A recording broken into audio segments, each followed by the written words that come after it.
Previously on Mowers and Blowers.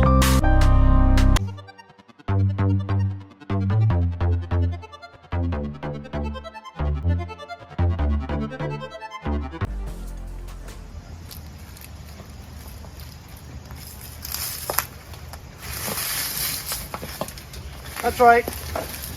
Here at Mowers and Blowers, we push them into the garage and they come out driving.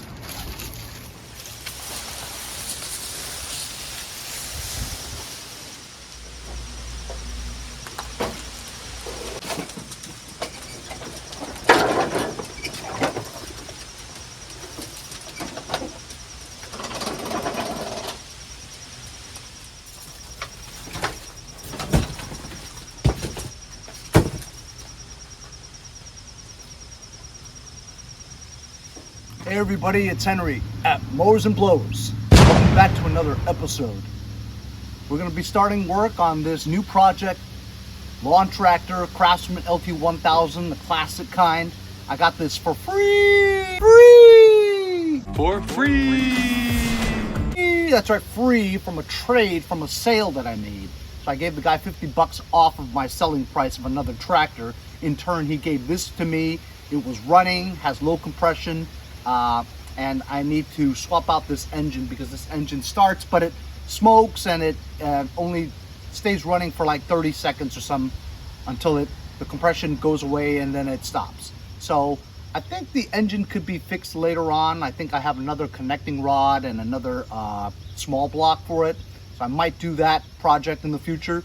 For now, I have this other direct replacement 17 horsepower Kohler command engine that I got from my friend Nick Iardi from Motherload 36. I don't know if it works or not, but it's got to be better than the one with no compression, right? At least we're going to try. So I'm going to do an engine swap today. Mower's very dirty, but I already turned off my water pipes for the winter, so I've got no way to really clean it other than wiping it down. But anyway, I'm going to be installing a battery today. I've been charging the battery for a while, trying to desulfate it, see if it, regenerates, and I have fixed that battery, but we'll see.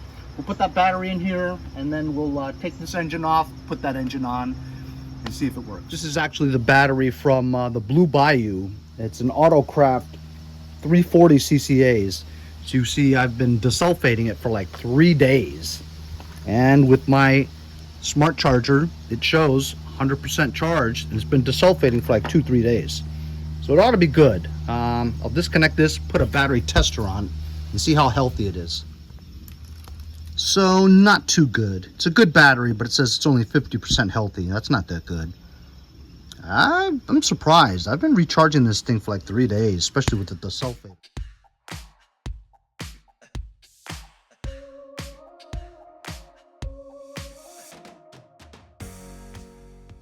Yes, we're going to swap the engine out, but let's just see what happens when I crank it.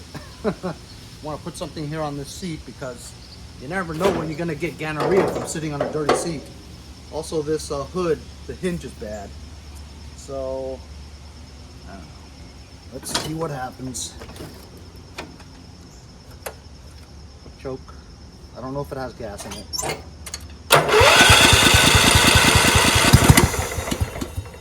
How about it?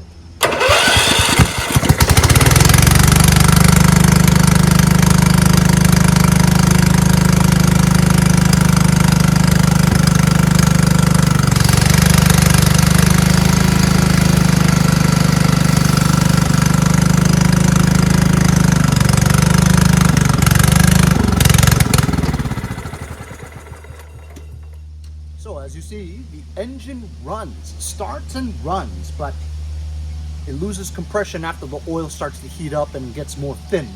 So we know that due to the engine being seized, running on low oil or no oil, it seized, he unseized it, but the damage has been done from the lack of any lubrication in the bore. So I suspect that the piston and the bore is pretty scored, therefore creating gaps in air spaces in the combustion chamber, and therefore it loses compression after the oil thins a bit. So we're going to take this engine off. I have another one. We'll see if that one works. Direct replacement pretty much. hopefully that engine works. This shouldn't take too long. Of course, every time I say that, it takes too long. I'm gonna remove this hood. It's just in the way. And it's broken anyway. The hinges. Hinges are busted.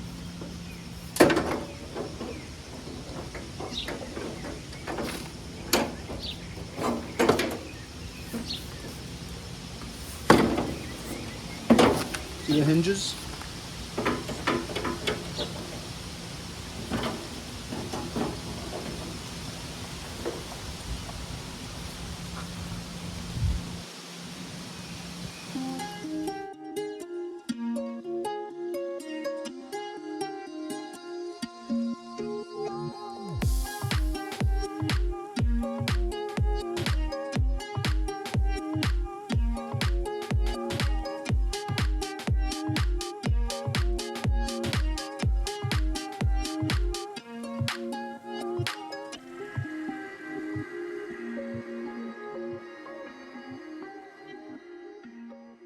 So there are all kinds of things wrong with this machine.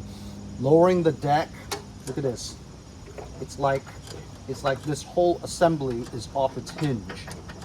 There's all kinds of things wrong with it. So you can't really raise this or lower it. Also, the bolt that's in the rear right engine mounting bolt, I mean, I took this one off the front right and it's a 3/8. Usually they're 9/16, so it's weird. So a 3/8 bolt, but there's a pulley in the way, okay? And you can't get your hand in there. It's not accessible from up here. And then when you try to move the pulley by pressing onto the clutch, and this doesn't hold either. So you can't put the emergency brake on, so something's wrong with that. Like I said, all kinds of things wrong with this thing. I have no choice but to remove the deck so that I can flip this on its side and have access to the bolts better.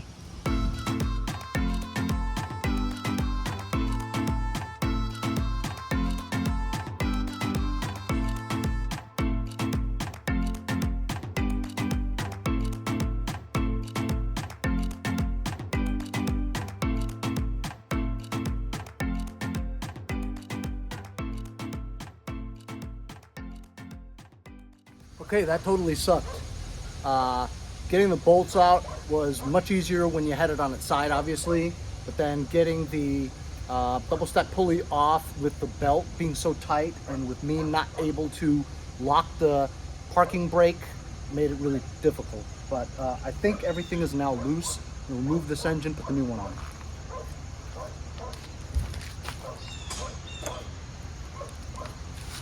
There's a muffler here. Gotta match it up to the, so I don't have to take the muffler off. Do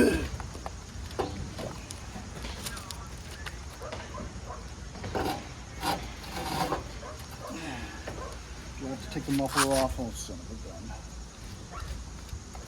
See, if I lift it up perfectly upwards, but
so as you saw, I cleaned up this area. It had like an 1/8 thick glop of oil. Look what else I found out as I was poking around down there. I fixed the parking brake engagement thing. I just had to bend something. But look at that height adjustment lever. It's completely off of the thing. It's came off the weld. It's just free floating right now.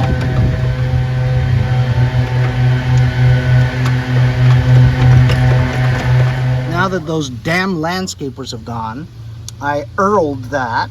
The sector's not very good. It has like a chip there or whatever. But yeah, anyway, here, look. See this thing here? Completely off of the weld. Right there, see? Used to belong right there. So it's off the weld, and I think I actually might have an assembly, but I'd have to take the whole dash tower off to assemble it. So now I'm thinking, maybe this should just be a hauler, and I'll use the deck for my hauler back there. It should fit. By the way, it's a good thing I took this deck off because the guy bamboozled me, man. Had no blades on him. So I just went to the backyard to see if I had this. I might have had it a long time ago, but I threw some stuff away. So I looked at my hauler in the back. The hauler has this and everything's intact. I'm not sure if the deck will fit that tight because the bottom's a little bit different. Hangers and the linkages might be a little different, so I'm gonna try to.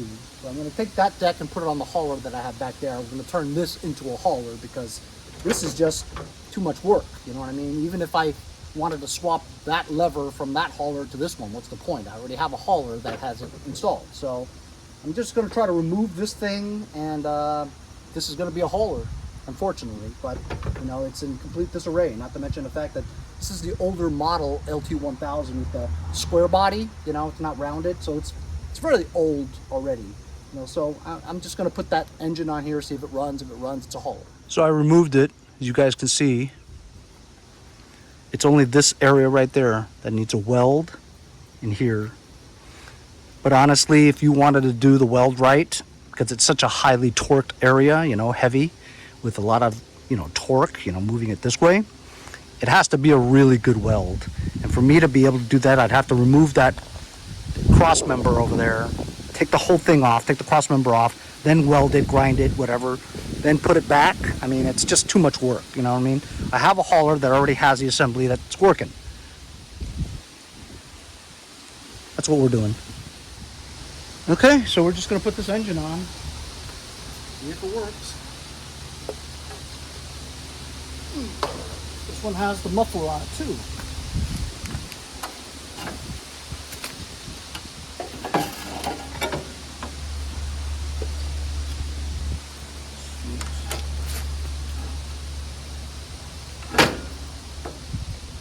So I'll have to attach 1 or 2 bolts underneath just to hold it, and then we'll flip it to the side to get the hard bolt, engine mounting bolt. So in the future, I'm going to take this apart, see what's wrong with it. I have another command block, and I believe I have a new piston and connecting rod. I believe, I'm not sure. But if the bore is scored here, piston's probably scored too, so I would need a piston and rings. And I couldn't, well, I don't know if you need a connecting rod. You don't. But the small block with a good bore ought to be better compression for this. So this could be used in the future when I need another engine. I actually have another V-twin somewhere in the back. So I'm not in a desperate hurry for a new engine yet. Hold on to this for a while.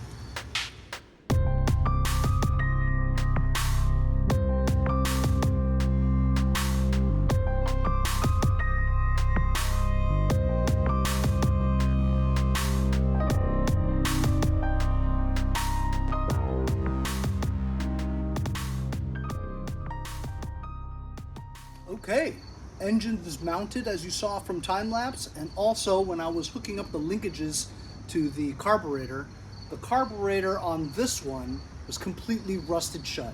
The choke and the throttle would not move at all. It was completely corroded, completely rusted shut. So we knew this engine ran on its own. So it seemed like the carburetor was relatively clean. So I took this carburetor off and put it on this one. Had to do a vent hose because they were all cracked and stuff. I zipped the valve off of the solenoid because it's just going to cause more problems in the future. I always zip it off. I added another fuel line. This tank is almost full of gas. Old gas, albeit, but it's full. I think I have to connect the starter, but the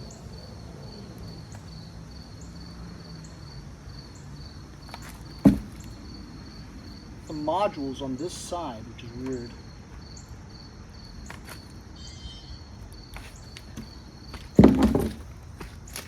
There we go. Here's the module. Here's the module, and it's supposed to just connect. It's supposed to just connect perfectly, but I don't think it does. Oh, son of a gun, it doesn't. How could the module be different? Unless it connects to this one.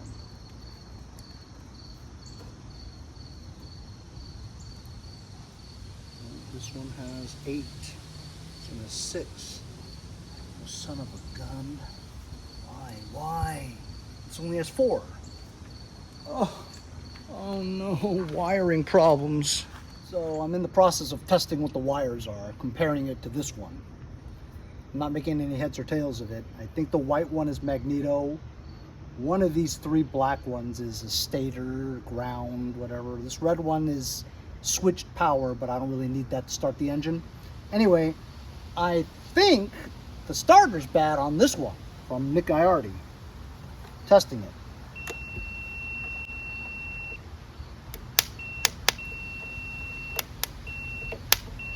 Doesn't crank at all. And the starter doesn't look very good either. So I think the starter's bad. We know this one runs, so I'm gonna rip the starter off of this one and put it on that one.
Wires all over.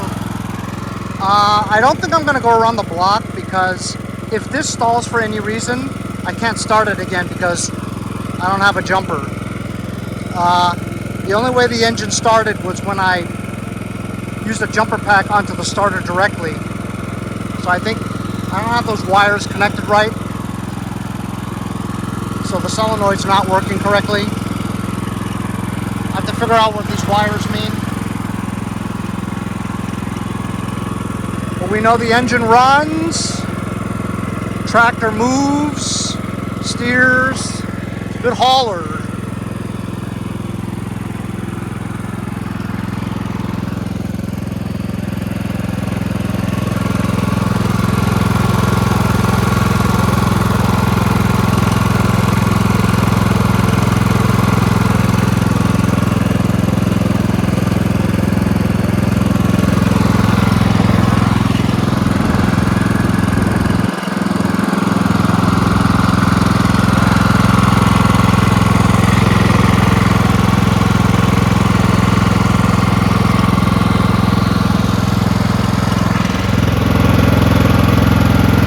Okay, now will it shut off?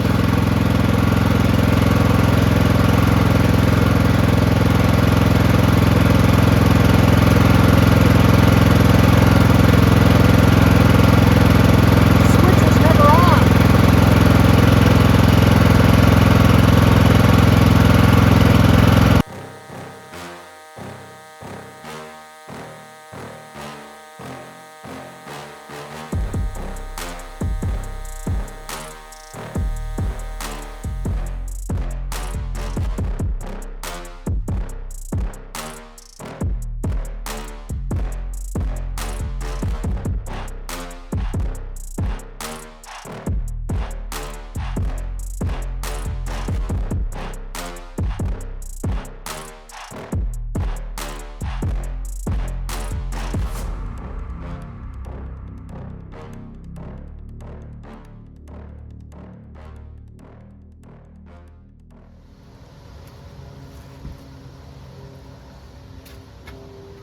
I want to show you guys.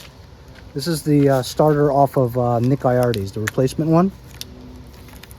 No wonder it didn't work. There's no way this would have worked. Look at that.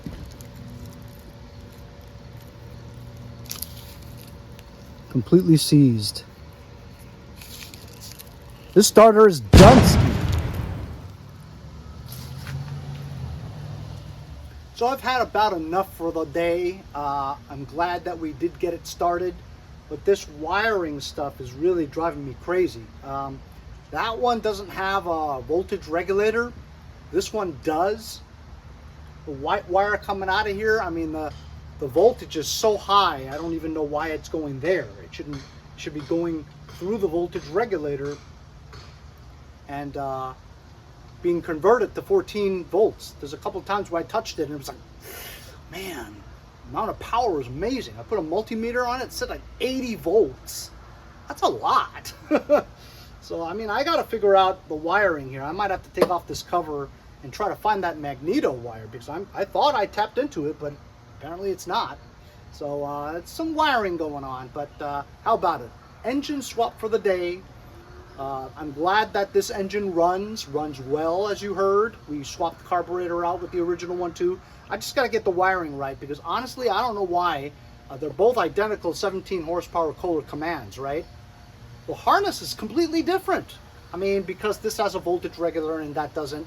So there's like 2 or 3 extra wires. So the module is going to have 6 pins as opposed to 4 pins. So that's the reason. But I just got to figure out which one's which. You know what I mean? So it's been pretty cool. You know, I've got it running and driving and stuff. And but I was just jumping it from the starter itself. You know, but it's great that the engine runs. We'll use this deck for the hauler I have back there. This one became a hauler, you know, which is because it's just too much work to weld that height adjuster lever back onto there. You'd have to take the whole thing apart to do it, so I'm not doing that. I don't even know why I'm doing this, you know what I mean? But to get a hauler to be running and stuff, at least we got to test this engine and see if it runs, and it does, and transmission works too, so pretty cool. Anyway, stay tuned for part 2 of the hauler. Hopefully we'll get the ignition switch to turn this on and shut it off. That's all I needed to do. And then we'll try to fix that hood to get it on here. And I can't power wash it, so it'll just be a dirty hauler for the remainder of the winter. But listen, I just got to get this going. You know what I mean? It was the only one in the shed that wasn't running. But I hope you guys enjoyed it. We'll see you guys next time on Mowers and Blowers. Oh! Oh, that's great! I got that on video. See you guys next time on Mowers and Blowers.